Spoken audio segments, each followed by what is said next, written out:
loving that you have my turn. Oh, That's it's fabulous. working so well. Is it? I love that. We're here in LA, saying the same. San Diego. Really fast. Is it? Yeah. Makes it helpful. Benny? I've gotten a lot of letters from people who are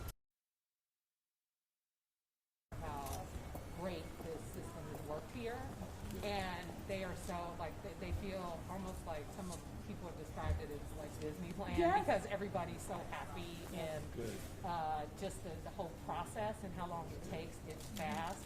I mean, just constant comments because I think people come here and they don't know what to expect, and because it turns out so well, people are very, very happy. That's good.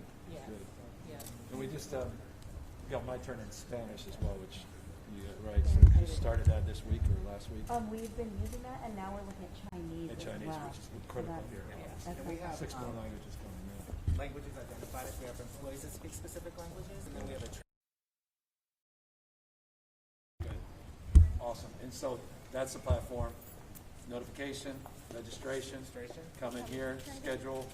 They go All straight that's to integrated. registration, and then they're directed by a physical therapist who can assess whether they can go down the escalator or So whether they each can person stay upstairs. as an individual connected. They observe their gait, so they can tell if they can manage the escalator or they need to go upstairs to one of our. Let's show you a cubicle where they're vaccinated. So that you get to Not see it. bad, huh? That's serious. 22 minutes in and out. That's what I hear. Huh? 22 minutes because it's a walkout system. And if we've had been in a wheelchair or like ambulatory chair, 25 minutes. But it's pretty seamless through what very efficient. And then, Todd, do you want to put them the cubicle here? We'll be able to sign up for that. And you're doing what, 4,300-ish a day? 4,300 a day. And so, but we're built to run like, right? We're 10,000 a day.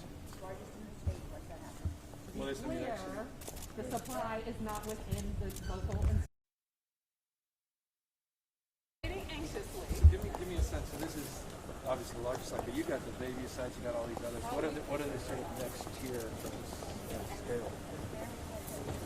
So we have a partner with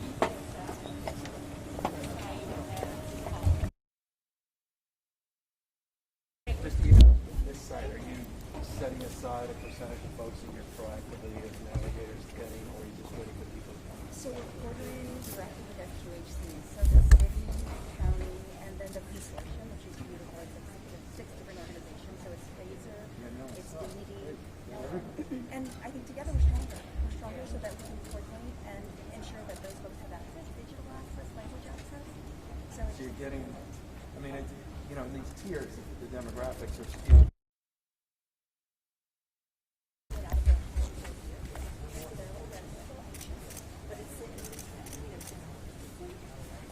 Actually, I'm sure they're happy to be around anybody. I know I am. right, we are. We I definitely like not are. having a super big crowd. They're cheering. We haven't on had the to way use up. our. Did you see our Dr. Fauci? Oh, it's here? I'm like, We take photos with him, selfies on the way out, so we really like it. But we have not had to use these lines. Yeah, this We is, are prepared, because you need it. but it's been beautiful.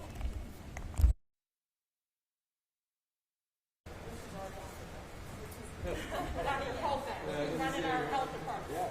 And then Mary Ellen runs our emergency medicine. Those two are responsible for running all the stuff. Well done. That's great. Great. Good. This is space.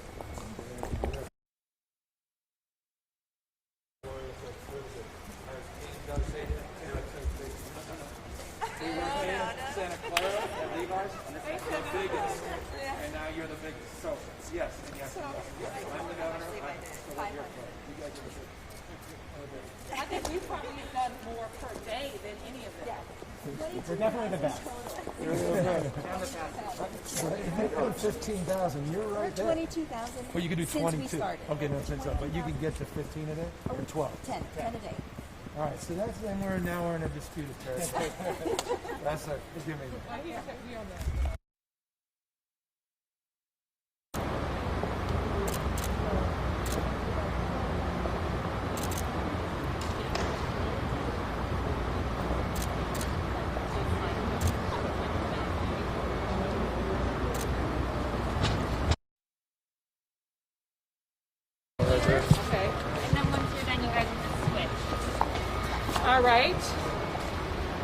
everyone. I'm San Francisco Mayor London Breed. I want to thank you for joining us with our California Governor Gavin Newsom, who stopped by the Moscone Center, which is one of our major vaccination sites.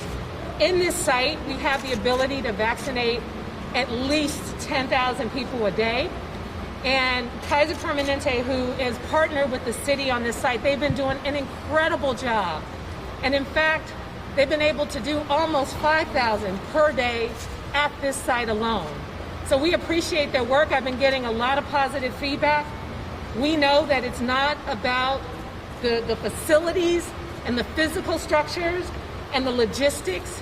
It's about the supply and the supply that comes from the federal government. And here to talk about our efforts throughout the state and what we're doing to make sure that when the supply comes, we're ready, is our Governor, Gavin Newsom. Thank you.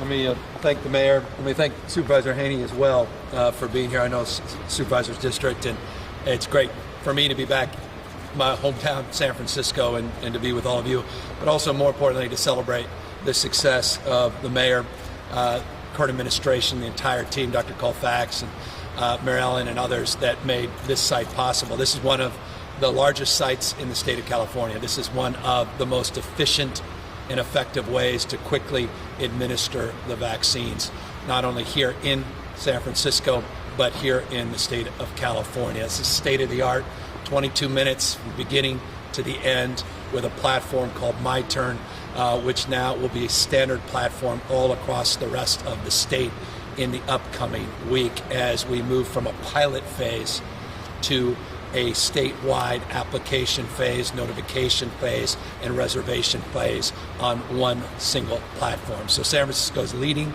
in that respect, and they're partnering not only with the city and county, but also partnering with the state and our federal partners in terms of not only focusing on efficiency, but focusing on equity. One of the critical components of all our vaccination efforts is to make sure that we have equity front and center. Later this afternoon, the state will put out its demographics, basically a sum total of all local efforts, and it will show what we have been previewing for some time, that with the first allocation of vaccines predominantly going to healthcare workers, that is not truly representative of the demographics in the state. We have work to do as a state to do more and do better to reach out to our diverse communities. The mayor is doing it here in San Francisco, in Chinatown, Bayview Hunters Point, Western Addition, focusing on African American community, Latino community in the Mission, focusing on the Asian community in Chinatown. We need more of that effort exampled all across the rest of the state. The state is committed and resolved to do just that, but at the end of the day, localism is determinative. State's efforts are realized at the local level, the community-based level. Here's the good news. We're also realizing tremendous progress here in the state. We have seen a positivity rate that 1 month ago today was 13.5%.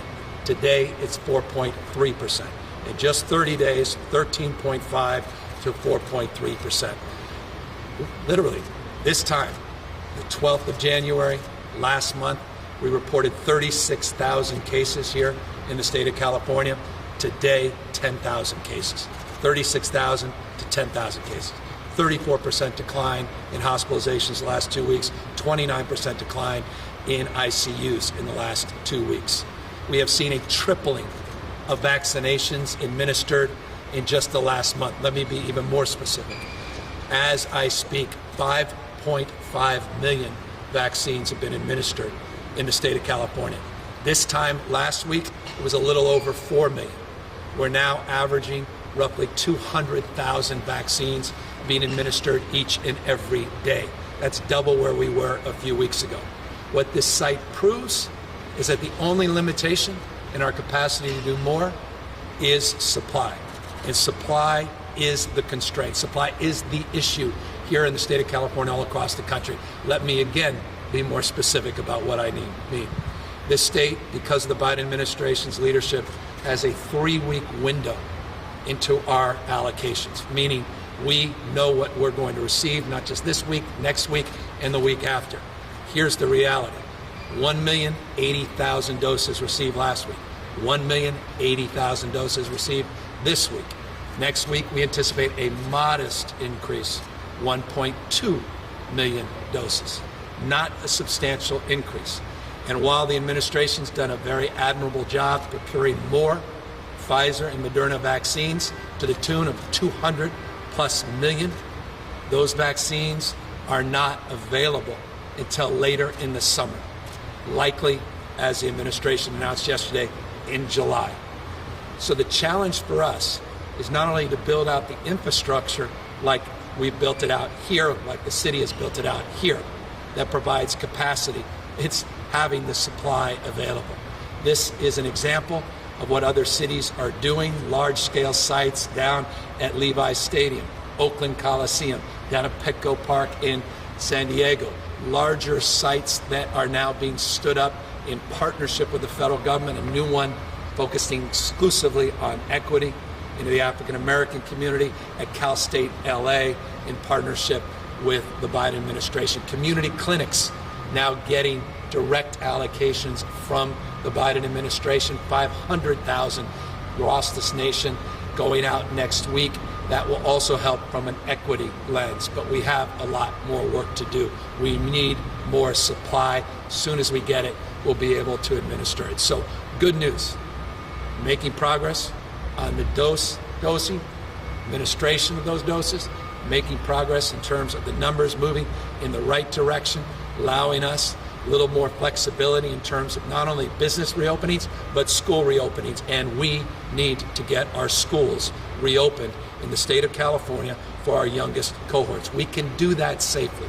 Our kindergarten students, our first and second graders first. We'll get our third, fourth, fifth, and sixth graders in as a second cohort. Our special needs kids, those foster kids, those kids that are homeless need to be in-person instruction safely. We could do that as a state, working with the legislature to support efforts at the local level to provide resources, $6.6 billion of resources to advance that cause. And we continue to make progress on that effort, but it's foundational. And finally, small businesses.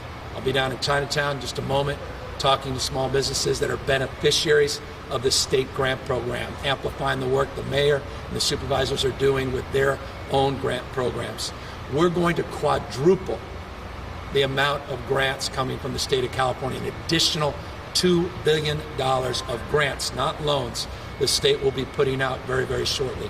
$5,000 to $25,000 grants to small businesses. The first round of grants that have gone out, 77% were focused to awardees in underserved communities, women, minority-owned businesses disproportionately. 5 again to $25,000 grants, also to nonprofits and cultural institutions. So small businesses, getting our schools safely reopened for our youngest kids, and getting these vaccines into people's arms, out of refrigerators and out of these warehouses all around the world and distributed here locally with an equitable mindset. That's our prioritization. That's our focus. Final point. This variant, this is the thing that keeps our health folks up at night, Dr. Colfax, others. Issue of the variant is very real, particularly as it relates to the South African variant. As it was noted just a few days ago, we have sequenced about 13,700 isolates through our genomics, well, we have labs up and down the state, but about 14,000 isolates have been sequenced. We currently have 186 UK variants that we have found in the state of California in 8 counties. We now have 2 South African cases in the Bay Area, specifically Alameda County and Santa Clara County. No Brazilian cases, and now we are over 1,800 cases of the West Coast variant. Again, the West Coast variant doesn't get as much attention as the other variants, but we also have an eye on that. But 2 South African variants have been identified, and now 186 of the UK variant. And so keeping an eye on that, it's foundational, but real progress is being made, and that's encouraging, and that should encourage all of us. There is light at the end of this tunnel, and we are very, very confident by the end of July, based upon the announcement of the Biden administration yesterday, we are going to be at scale in terms of accessibility and availability of these vaccines. I'll just end with this preview very, very briefly. We have a third-party agreement that we're working on with Blue Shield and with Kaiser. It will go into effect, the implementation will go into effect next week. Later this afternoon, our team will be socializing a lot of the terms of the contract. Later this afternoon, we'll be putting out the demographic data. Later this afternoon, we will also be advancing our efforts to be more inclusive to those with disabilities. And I want the disability community to know we've heard you, and we're going to do more and better to provide access, even with the scarcity, access to vaccines 16 to 64. And so we recognize those with IDD and others, physical, intellectual disabilities, uniquely vulnerable. And so we will be announcing more formally what we anticipate over the next 30 days in terms of achieving some results and making sure that we're prioritizing and allowing access for the special needs of our community leaders with IDD. So that's just a preview. It's a long-winded update on where we are, and we're always here, of course, to answer any questions. We take a few questions starting with Connor. Thank you, Governor. First question is from Howard Bloom from the LA Times. To what extent should California match its guidelines for K-12 school reopenings with those put out today by the CDC? Well, the CDC guidelines are very consistent with where we want to go with our efforts. And so we're working very collaboratively with the legislature. We've been working for weeks now. I put out a framework for safely reopening schools in December, and we put a marker down to get something done this month. We put up real money to advance those efforts and support those efforts, and we're hoping to get a framework and a deal. And I'll just say this, based upon where we were in terms of our original proposal and where we are today in terms of negotiation, what the CDC put out is very consistent with the message that we're putting out, that we can safely reopen the schools for our youngest kids, and we can do so with transparency and accountability, enforcing bad actors, and encouraging and supporting, incentivizing kind of behavior that can safely allow these schools to reopen, not episodically, but to work through even the new variants and strains that we may be facing in the upcoming weeks and months. Second question is from Greg Lee with KTVU. Many health leaders have said that data about who is getting vaccines, things like race, gender, age, and zip code, is key to equity. You said that we'd see some data later this afternoon. What's your impression based off the numbers that you've seen so far? It's exactly what I just asserted. It's what I've been saying for now 3 or 4 weeks, that when you put out guidelines with cohorts that are disproportionately represented with healthcare workers, you're not going to have California demographics represented exclusively in that. Firefighters, paramedics, EMTs.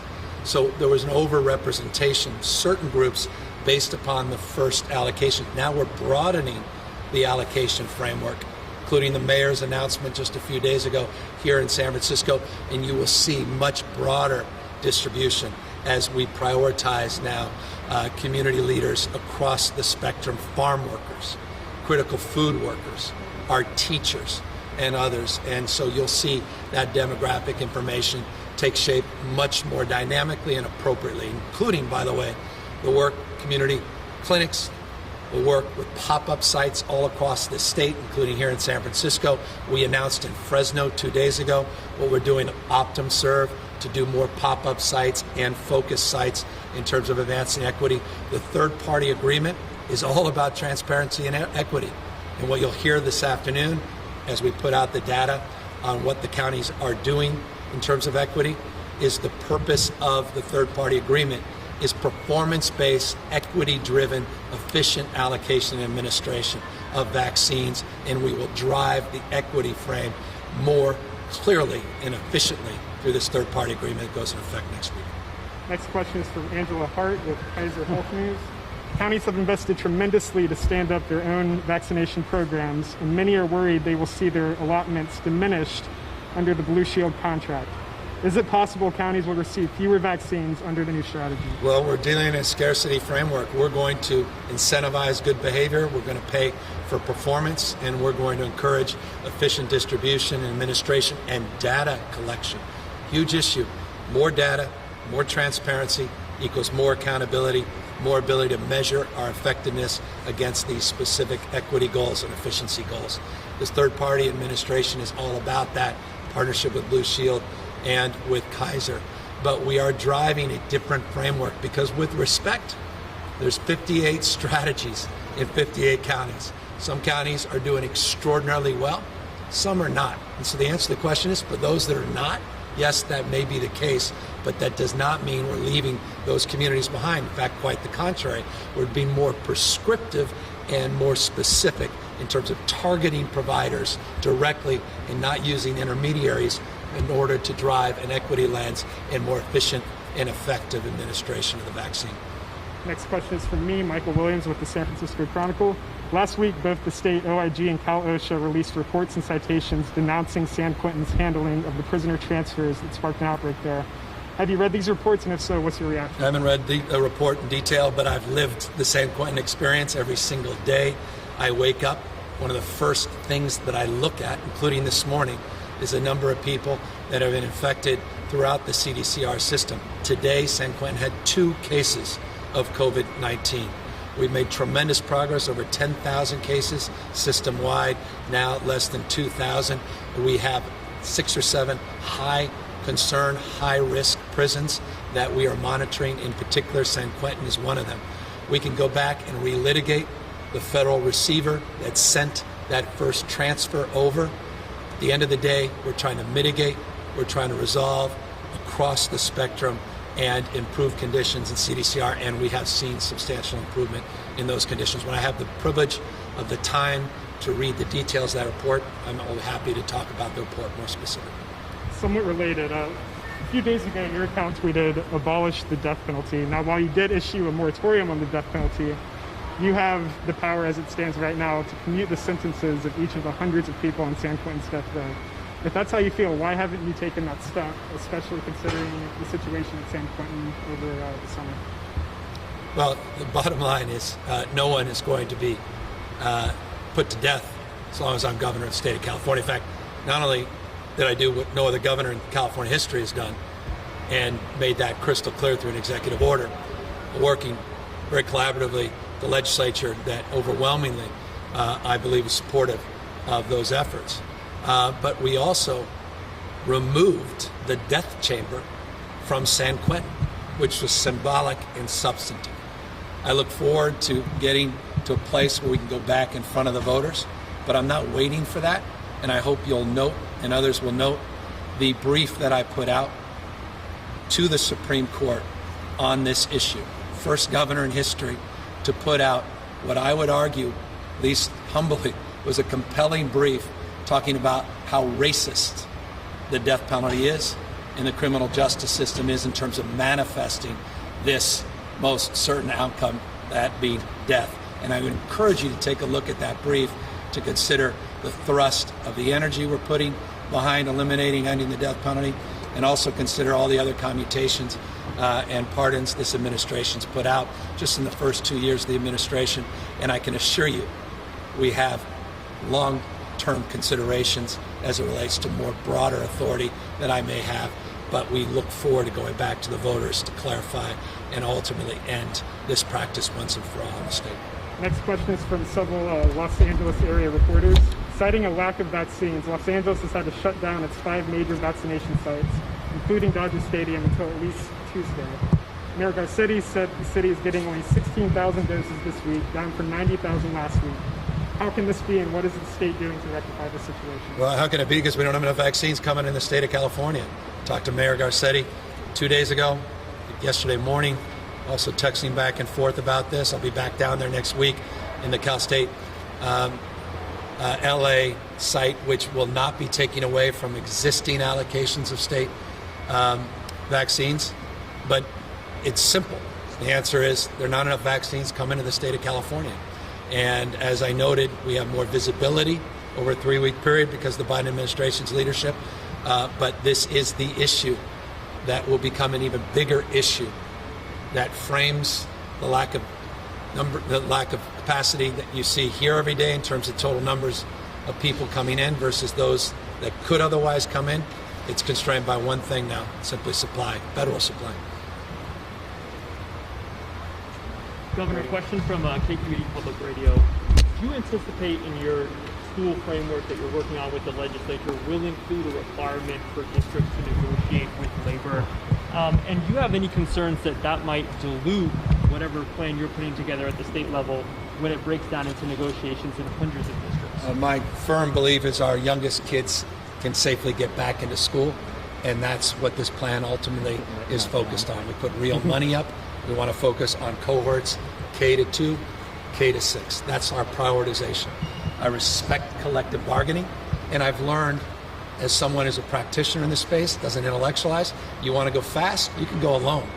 But you want to go far, you got to go together. And so from my humble perspective, that's foundational. But creating real incentives, expectation, putting real money up, and setting the tone that really focuses on getting those younger kids back is the thrust of where we're going with the legislature.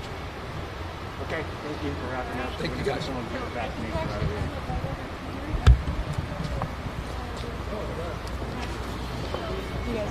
Sorry So to if hear you guys want to catch her, we're actually gonna.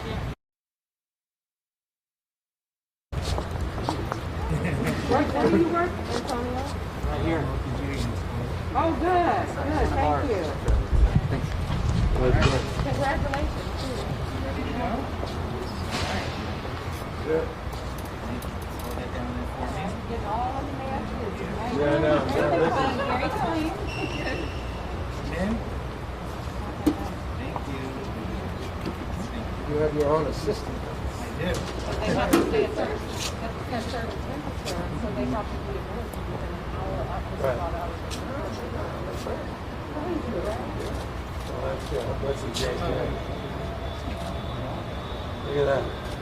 Yeah. Good job. Good job. You get a lollipop. Here's your card. Congratulations. We'll see you in 21 days. 21. Thank you. We got the Pfizer. I'm gonna have you wait with me for 15 minutes, okay? We gotta watch you. Make sure there's no reaction. You can go sit over and watch Yep. the feed. Yep. Nice to see you. Congratulations. Thank you for doing it. Congratulations. Thanks for your So example. it's 11:39. You can leave in 15 minutes. Okay, bye. on this way.